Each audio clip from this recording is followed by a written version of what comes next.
नमस्कार मित्रांनो, स्वागत आहे आपल्या लक्षवेधी ज्ञान यूट्यूब चॅनलवरती. आपल्या चॅनलवरती आपण सरकारच्या विविध योजनांचा परिचय करून घेत असतो आणि त्या योजना शेतकऱ्यांच्या संदर्भामध्ये असतात. दिव्यांग व्यक्ती असतील, महिला असतील, महिला बचत गट असतील, कर्मचारी असतील, विद्यार्थी असतील, या सर्व लोकांच्या संदर्भामध्ये विविध अशा योजनांचा परिचय आपण आपल्या यूट्यूब चॅनलच्या माध्यमातून घेत असतो. त्याचप्रमाणे आज या ठिकाणी महिला बचत गटाची सरकारने जाहीर केलेली नियमावली आपण या व्हिडिओच्या माध्यमातून पाहणार आहोत. त्यासाठी व्हिडिओ शेवटपर्यंत पहा. आपल्या चॅनलवरती जर तुम्ही नवीन असाल तर प्रथमतः आपल्या चॅनलला सबस्क्राईब करा.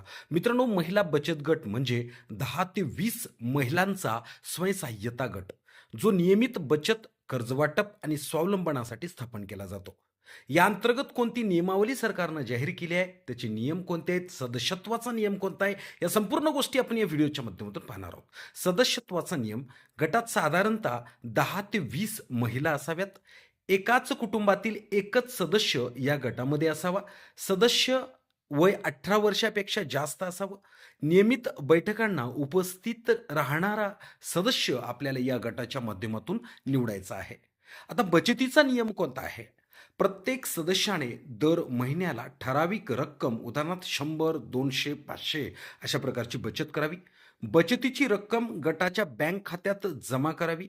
बचतीची नोंद वहीत व खाते पुस्तकामध्ये आपल्याला करावायची आहे.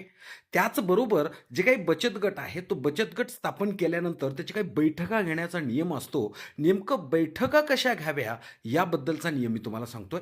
दर महिन्याला किमान 2 बैठका घेणे आवश्यक आहे. बैठकीचा ठराव लिहून ठेवावा. सर्वानुमते बहुमताने हा बैठकीचा ठराव घेतला पाहिजे आणि त्या सर्व बैठकीच्या ठरावावरती उपस्थित सर्व सदस्यांच्या सह्या असणं अत्यंत आवश्यक आहे.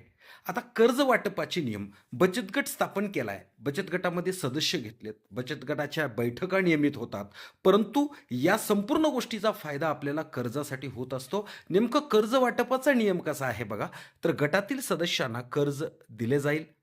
कर्जावरील ठराविक व्याजदर उदाहरणार्थ 1 ते 2% प्रति महिना असणार आहे. कर्जाची परतफेड वेळेत करणे बंधनकारक असणार आहे. उशीर झाल्यास त्याला दंड सुद्धा या ठिकाणी आकारला जाऊ शकतो. त्याच्यामुळं बचत गट जर आपल्याला फुल्ली कॉन्फिडन्सली भरपूर वर्षासाठी चालवायचा असेल तर नक्की हा नियम आपल्याला लक्षात ठेवणं अत्यंत आवश्यक आहे.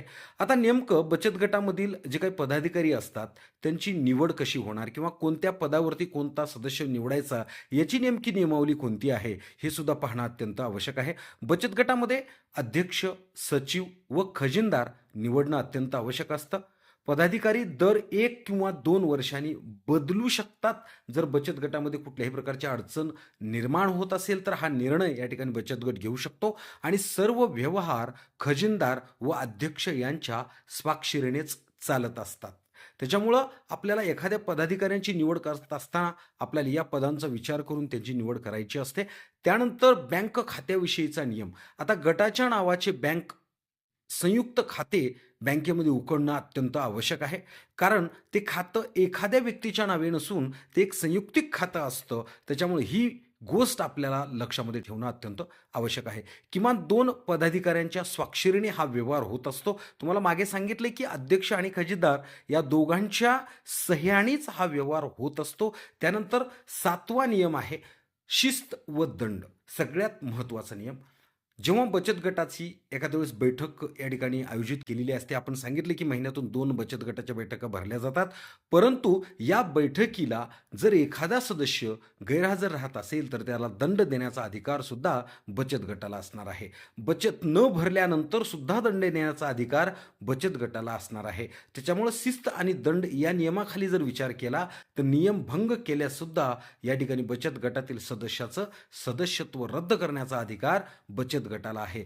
त्याच्यामुळे आपल्या महाराष्ट्रामधील ज्या काही महिला बचत गट आहे त्यासाठी नियमावली तुम्ही जर तयार करत असाल तर या सर्व गोष्टींची माहिती अगोदर तुम्ही तुमच्या बचत गटातील सदस्यांना देणं अत्यंत आवश्यक आहे आणि त्याचबरोबर जिल्हा ग्रामीण विकास यंत्रणा किंवा पंचायत समिती कार्यालय अद्ययावत मार्गदर्शक तत्वे तपासणी सुद्धा उपयुक्त ठरणार आहे.